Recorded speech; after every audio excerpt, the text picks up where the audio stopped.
Day 53. Yesterday, you scheduled your first event. Today, you're going to understand the method that actually makes scheduling work. You now know that Schedule.On registers an event. But something has to go inside it. You need a way to define the exact timing, what day, what time. That's what Schedule.On does. So, what is Schedule.On? Schedule.On is a method that constructs the timing definition for a scheduled event. It takes a date rule and a time rule and combines them into a single instruction that Schedule.On can use. Here's a simple analogy to explain it better.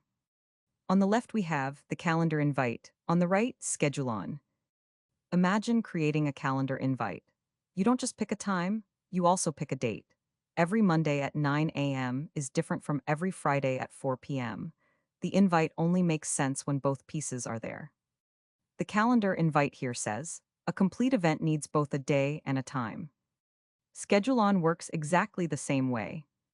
It takes two arguments, a date rule and a time rule, which in this case is, you're telling your algorithm not just what time to fire, but which days it should fire on.